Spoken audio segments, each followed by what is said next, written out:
तो क्या हमला होने वाला है ईरान के ऊपर? अमेरिका और ईरान के बीच मीटिंग जो चल रही है, इस बीच यही निकलकर खबर आ रही है कि हमला हो सकता है ईरान के ऊपर। और कौन कर सकता है? इजराइल कर सकता है। कैसे कर सकता है, क्या हो सकता है हमला, इसके बारे में बात करने वाले हैं। इसके अलावा एक टेक्निकल मीटिंग होने वाली थी ओमान में, ये बैठक बुलाई गई थी मस्कट में, लेकिन ये हुई नहीं और अब इसे बढ़ाकर कर दिया गया है शनिवार यानी कि 26 तारीख को। तो आखिर क्यों किया गया ऐसा और क्या अब बातचीत और लंबी चलने वाली है? इसी को लेकर आज हम बात करने वाले हैं। मेरे वरिष्ठ सहयोगी अंकुर जी मौजूद हैं, सीधे उनसे समझते हैं। और सबसे पहले बात हमले से जुड़ी हुई कि हमले को लेकर क्या इजराइल तैयारी कर रहा है? जी हाँ, बेसिकली इसको कहा जाता है कि पोस्चरिंग, मतलब जब ऐसा लगे ये दबाव का हिस्सा भी हो सकता है, क्योंकि जैसा कि हमको मालूम है कि ईरान और अमेरिका के बीच में बातचीत हो रही है, तो ऐसे में ये बात भी कही जाती है कि अगर आप इस बातचीत को कंस्ट्रक्टिव आगे लेके नहीं जाएंगे तो जो मिलिट्री ऑप्शन है हमारे पास, जो इजराइल के पास है, तो वो भी इस्तेमाल किया जा सकता है।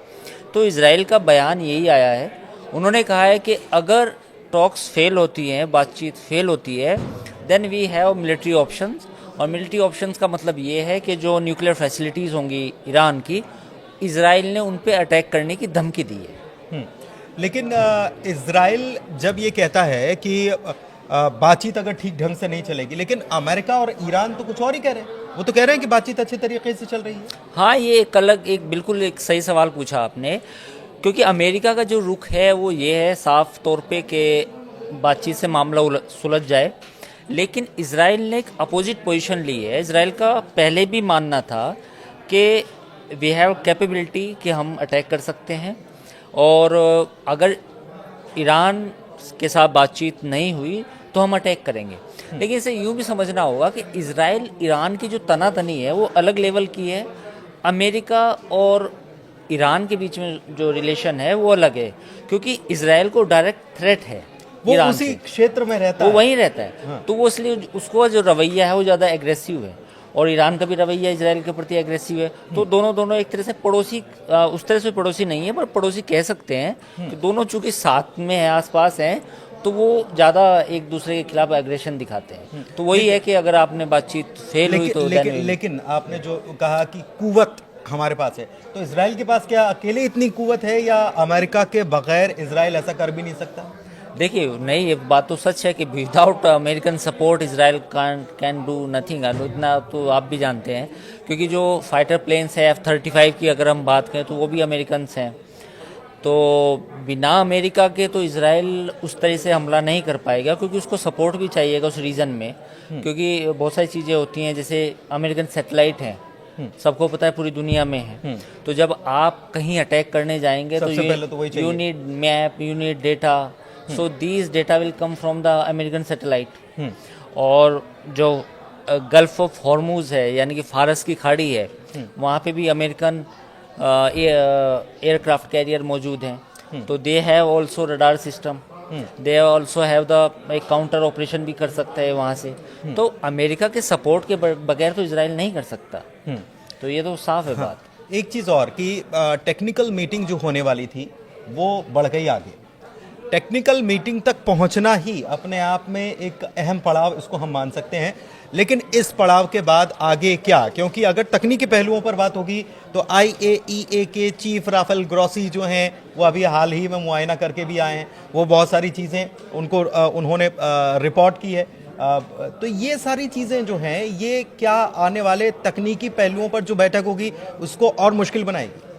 बेसिकली इस जो टेक्निकल बातचीत है, जो एक बेसिकली तीसरे दौर की बातचीत है जैसा कि हमको मालूम है, तो लेकिन टेक्निकल दौर की बातचीत का मतलब ये है कि उन टेक्निकलिटीज़ पे जाया जाए कि भाई आपके पास कितना यूरेनियम है, कितना यूरेनियम को कम करना है, और कहाँ कहाँ कितनी फैसिलिटी है, कहाँ कहाँ कितने सेंट्रीफ्यूज हैं जहाँ पे यूरेनियम आप प्रोसेस करते हैं।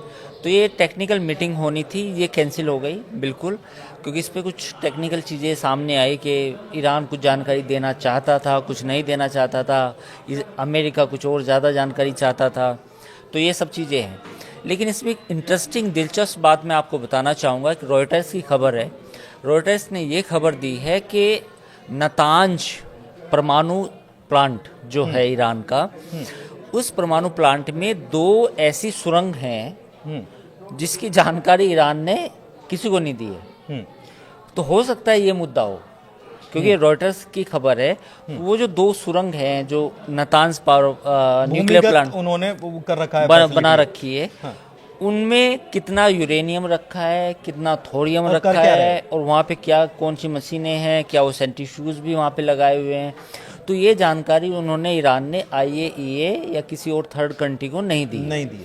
तो जब ये बात सामने आई, ये रॉयटर्स की खबर है, तो अमेरिका को लगता है शायद ये इसी वजह से टेक्निकल बातचीत फेल हुई है, मेरा जम्पशन है, मैं दावा नहीं कर रहा, कि शायद इसी वजह से ये कैंसिल हुई है। तो उसमें बात ये है कि अगर, तो अब प्रॉब्लम ये है अमेरिका की, अमेरिका को लगता है कि आपने तो हमें जानकारी नहीं दी नातांज के 2 इन सुरंगों के बारे में, तो यहाँ में मामला फंसा है। तो वहाँ मामला फंसा हुआ है, तो ये तो और इंटरेस्टिंग हो जाता है कि कोई जानकारी साझा न करते हुए अगर मैं आपसे कोई डील कर लूँ, आप भी खुश मैं भी खुश की डील हो गई, और मैं तहखाने में क्या कर रहा हूँ वो किसी को नहीं पता, और किसी को नहीं पता, तो ये तो मुश्किल हो गई। बिल्कुल है, मैं यही सिचुएशन है। और इजराइल का जो आपने पहला सवाल पूछा, इजराइल का जो भरोसा नहीं हो रहा ईरान पर, उसकी वजह यही है। इजराइल को मालूम है कि ईरान के पास कहीं ना कहीं कुछ हो सकता है, डील हो भी जाए तो भी ईरान 1 या 2 साल के बाद पता चला कि फिर से उसने वहाँ परमाणु बम बना लिया। तो इजराइल इसी वजह से चाहता है कि बातचीत फेल हो जाए और कॉन्फ्लिक्ट हो जाए। तो स्टीव विटकॉफ से इजरायली खुफिया एजेंसी के मोसाद के प्रमुख मुलाकात करते हैं फ्राइडे को, हाँ, और सैटरडे को मीटिंग हुई थी, पिछली वाली रोम वाली, तो फ्राइडे को मीटिंग हुई, तो क्या यही जानकारी दी है कि बिल्कुल ये तो एक वो जानकारी है जो पब्लिक डोमेन में आ गई। ऐसी कई और जानकारियां हो सकती हैं जो अभी पब्लिक डोमेन में ना हो। सो दैट्स वाई इजराइल को हमेशा ये लगता रहा है कि ईरान के पास अंडरग्राउंड चीज़ें हो सकती हैं। उनका जो नातांज न्यूक्लियर प्लांट है और जो 1-2 प्लांट और हैं, वो पहाड़ों को काट के नीचे बनाए गए हैं। तो वो इतनी टेक्नोलॉजी, ये जो है, ये हमास और हिजबुल्ला वो टेक्नोलॉजी का इस्तेमाल करके और इजराइल को परेशान किए हुए हैं। हाँ बिल्कुल, सुरंगों में कितना कौन कहाँ तक बैठा हुआ पता ही नहीं चल रहा था। तो इजराइल को यही डर है कि जो ईरान के न्यूक्लियर पावर प्लांट्स हैं, बातचीत हो भी जाए, समझौता हो भी जाए, लेकिन पता चला कि ईरान ने 1-2 साल में फिर से कुछ नया धमाका कर दिया, यानी कि नया खेल कर दिया। तो इजराइल को डर यही है, और जब ये डर है तो यही वजह है कि वो चाहता है कि जो पावर प्लांट्स हैं उनको नेस्तनाबूद कर दिया जाए। बेसिकली वो चाहता है कि जो पावर प्लांट्स हैं 3, तो उन तीनों को ख़त्म किया जाए। लेकिन ईरान तो मानने के लिए तैयार नहीं होगा। ईरान ऑब्वियसली, ईरान क्यों मानेगा बात? ईरान तो ये चाहता है कि, ईरान तो हमेशा यही कहता रहा है ना कि उसका जो न्यूक्लियर प्रोग्राम है वो बिजली के लिए है और पीसफुल पर्पस के लिए है। तो ईरान अपने पावर प्लांट्स को शट डाउन नहीं करेगा। एक चीज़ और है कि ये तिलमिलाहट इजराइल की देखने को मिल रही है, और इस बीच एक नया खिलाड़ी मैदान में उतरने के लिए तैयार है, और उसकी बात कर रहे हैं हम, रूस की, पुतिन की बात कर रहे हैं। क्योंकि ओमान के प्रमुख जो हैं वो पुतिन से मुलाकात करते हैं और बताते हैं कि अमेरिका और ईरान के बीच में जो परमाणु बैठक हो रही है उसके बारे में डिटेलिंग देते हैं। ये क्या बिल्कुल, इसमें रशिया एक प्लेयर है, रीजनल प्लेयर, आपको मानना पड़ेगा। क्योंकि देखिए, इस रीजन में अमेरिका का जितना दखल है, इजराइल का जितना दखल है, कहीं ना कहीं रशिया का भी दखल है। देखिए, सीरिया में उनका एयरबेस था, सीरिया की जो गवर्नमेंट थी बशर अल असद, उसको पूरा रिजीम को सपोर्ट किया रशिया ने। और बशर अल असद कहाँ जाते हैं जब अटैक होता है? रशिया जाते हैं। तो ईरान को पहले भी सपोर्ट रहा है रशिया का, और सीरिया में भी उनका फुटप्रिंट्स रहे हैं। तो अब जब ये बातचीत हो रही है तो रशिया भी बैकडोर से मतलब सपोर्ट कर रहा है और देख रहा है चीज़ों को कि कहाँ समझौता हो सकता है, कहाँ समझौता नहीं हो सकता, और कहाँ उसके भी इंटरेस्ट है।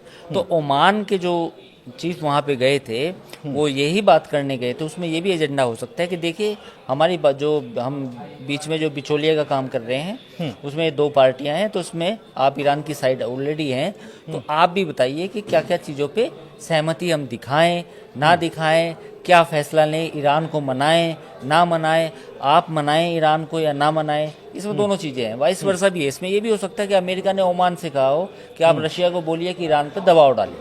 कि समझौता करे और वो समझौता ऐसा हो जो अमेरिका और इजराइल को फेवर करता हो 100%। तो ये भी हो सकते हैं। तो इसीलिए ओमान के सुल्तान गए होंगे, ये भी हाँ ऑब्वियसली। और ये 26 तारीख से पहले ये डिप्लोमेटिक एफर्ट लगाना चाहते हैं, ये बात आप मानिए, क्योंकि अगर 26 तारीख को बातचीत फेल होती है तो फिर एक मिलिट्री ऑप्शन ही होगा कि दोनों मुल्कों के बीच में, इजराइल और ईरान के बीच में जंग हो जाएगी। तो मुझे लगता है कि लास्ट एफर्ट्स हैं और ये आखिरी, एक कहते हैं ना कि बस आखिरी हथौड़ा मारा जा रहा है, चेक किया जा रहा है, तो ये आखिरी दांव है।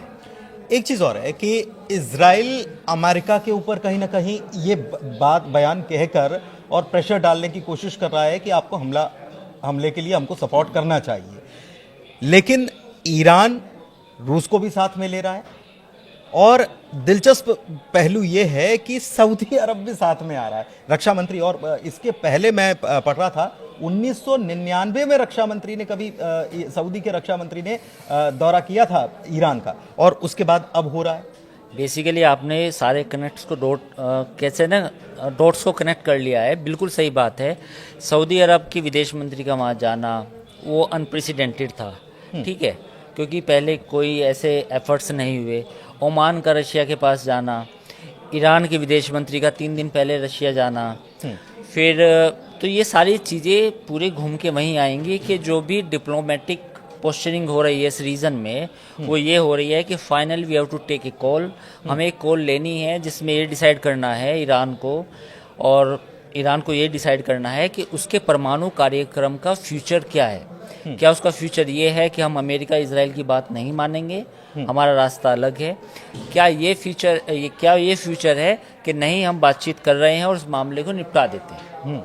और ये यही बात है कि 2 बार बातचीत हो चुकी है। अब उसमें बातचीत की डिटेल्स तो नहीं आई, लेकिन उन्होंने साफ तौर पे कहा होगा कि आपको ये करना है। अब ईरान को फैसला लेना है कि मैं आपकी बात मानूं या ना मानूं। तो जो 26 तारीख को मीटिंग है उसमें फैसला हो जाएगा, दूध का दूध पानी का पानी, जो मुझे लगता है। अगर बातचीत आगे बढ़ती है, कुछ मामला निकलता है तो ठीक है, वरना इसके बाद फिर कॉन्फ्लिक्ट होने के चांसेस है। लेकिन इजराइल को ये इजराइल का ये प्रेशर क्रिएशन है या फिर इजराइल का डर है कि पुरानी डील पर ही बात ना बन जाए? बिल्कुल इजराइल का ये डर है। इजराइल ये चाहता है कि जो ईरान है उसको पूरी तरह से, एक तरह से उसको न्यूक्लियर, जितने भी उसके वेपन्स, न्यूक्लियर जो भी उसकी फैसिलिटीज़ हैं, उनको शट डाउन किया जाए और जो भी टेक्नोलॉजी उसने अचीव की है वो वापस IAEA के निगरानी में उसको डिसमेंटल किया जाए। तो वो ये भी चाहता है कि तीनों पावर प्लांट, 3 या 4 जो भी हैं, वो शट डाउन किए जाएं पूरी तरीके से। तो इजराइल तो ये चाहता है। अमेरिका फिर भी थोड़ा सा ये चाहता है कि नहीं ठीक है, वो 1 या 2% यूरेनियम रख सकते हैं ताकि उनको बिजली की 3.4% कुछ ऐसा 3.4 समथिंग रख सकते हैं, लेकिन इससे ज़्यादा नहीं। लेकिन इजराइल का शक ये है कि नहीं, आप नहीं जानते, क्योंकि जो पहले जो ट्रंप के टाइम में जो डील रद्द हुई थी उसमें भी इजराइल ने एक डोजियर बना के दिया था। जैसा कि मालूम पड़ा था कि जो उनके न्यूक्लियर प्लांट्स थे उसमें भी घुसपैठ हो गई थी इजराइल की, मोसाद की। तो उन्होंने ये जानकारी सारी दी थी ट्रंप को उस समय, जो पुराना कार्यकाल था। देखिए ईरान न्यूक्लियर बम बनाने की दिशा में यहाँ तक बढ़ चुका है। इजराइल ने जानकारी दी। तो जब ये हुआ था तो उस समय वो डील रद्द हो गई थी, बातचीत भी बंद हो गई थी। तो इजराइल तो पूरी तरह चाहता है, इजराइल कोई 0.1% नहीं चाहता, लेकिन एक वो चीज चाहता है कि उसके पास न्यूक्लियर बॉम्ब ना हो और किसी भी सूरत में ना हो। ये तो इजराइल नहीं चाहता, ठीक है, लेकिन एक चीज और मैं आप समझना चाह रहा हूं कि एक बात और भी निकलकर सामने आई, बड़ी दिलचस्प है कि इजराइल के पास 90 या उससे अधिक परमाणु बम है, ऐसा कहा जाता है। हालांकि जो परमाणु को लेकर जो ट्रीटी होती है उसमें इजराइल ने आज तक दस्तखत नहीं किए हैं, एक पहलू। दूसरी तरफ ईरान की तरफ से यह भी कहा जा रहा है कि जब आपको करना ही है तो मिडिल ईस्ट को ही परमाणु क्षमता से विहीन कर दिया क्यों ना जाए, यानी कि अगर इजराइल के पास भी है तो उसके भी खत्म करवाओ। फिर बेसिकली जो आपने सवाल पूछा बिल्कुल सही सवाल है। ईरान अगर ये भी बात कहता है तो उसकी बात में दम भी है। और लेकिन सच बात तो ये है कि न्यूक्लियर जो बॉम्ब है ये तो किसी के पास भी नहीं होनी चाहिए, क्योंकि पूरी मानवता के लिए एक खतरा है। लेकिन इजराइल अनडिक्लेयर्ड कंट्री है। इजराइल ने कभी डिक्लेयर नहीं किया ऑफिशियली कि that we have a power we are the nuclear power. लेकिन ये सबको मालूम है कि उसके पास न्यूक्लियर बॉम्ब बनाने की टेक्नोलॉजी है और हो सकता है कि काफ़ी बड़ी मात्रा में न्यूक्लियर बॉम्ब भी हों जो उसने खुद बनाए हों। लेकिन अब इजराइल नहीं चाहता कि ईरान के पास हो, सऊदी अरब नहीं चाहता कि ईरान के पास भी न्यूक्लियर बॉम्ब बने। 2-4 मुस्लिम और कंट्री होंगे जो नहीं चाहते कि ईरान के पास हो, क्योंकि अगर ईरान के पास होल्ड शुरू हो जाए, होल्ड आया तो मिडिल ईस्ट में पूरी जो डायनामिक्स है इंटरनल वो भी चेंज हो जाएगी। और ईरान के पास जो न्यूक्लियर डेटरेंस आएगा और जो इजराइल के पास फिर आएगा, तो वो फिर ऐसा होगा कि दोनों अगर लड़ पड़े तो किसी के लिए बीच बचाव करना भी मुश्किल होगा, क्योंकि दोनों लड़ने के लिए तैयार बैठे हैं। हाँ, तो ये डेटरेंस है, ये न्यूक्लियर डेटरेंस है, तो कोई नहीं चाहता। वैसे तो किसी के पास भी नहीं होने चाहिए, लेकिन अब क्या कहें कि हमने भी बनाए, बाकी और कंट्री ने भी बनाए न्यूक्लियर बॉम्ब। अमेरिका तो ऑलरेडी जनक ही है परमाणु बम बनाने का। तो ये डायनामिक्स पूरी तरह चेंज हो जाएंगी मिडिल ईस्ट में अगर न्यूक्लियर बॉम्ब ईरान के पास आता है। ठीक है, कुल लेकिन मिलाकर ये बात भी सच है कि इजराइल के पास परमाणु बम है।